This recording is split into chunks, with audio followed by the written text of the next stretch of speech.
উনি তো জনগণের উপরে ক্ষমতায় আইছে, ওনার ওনার বিচার করবে বাংলাদেশের জনগণ।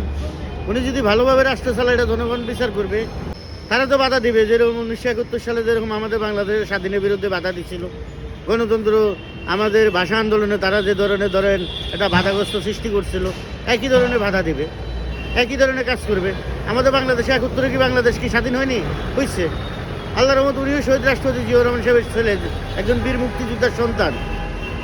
তার মাও বাংলাদেশে একজন মুক্তিযোদ্ধা। সে ইনশাল্লাহ আশা করি যে রাষ্ট্র ঠিকমতো পরিচালনা করতে পারবে, কোনো বাধাগ্রস্ত করতে পারবে না ইনশাল্লাহ। আল্লাহর রহমত, বাংলাদেশে যদি বাধা যদি দেয়, 1971 সালে যেরকম বাংলাদেশের রাখাল বাস সিটি পোলাবান, গরু রাখাল, রিক্সা চালক, সিএনজি চালক, বাসের ড্রাইভার যেরকম বাংলাদেশের মুক্তিযোদ্ধা গণতন্ত্রের পক্ষে যে ধরনের প্রতিরোধ করে তুলছে, আবার একই ধরনের প্রতিরোধ করে তুলবে যদি অন্যায়ভাবে যদি রাষ্ট্র চালায়, যদি বাধা দেয়।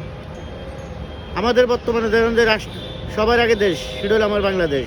বাংলাদেশে যদি কোনো ক্ষতিগ্রস্ত যদি করার চেষ্টা করে, তাহলে আমরা কি বয়ে থাকবো নাকি?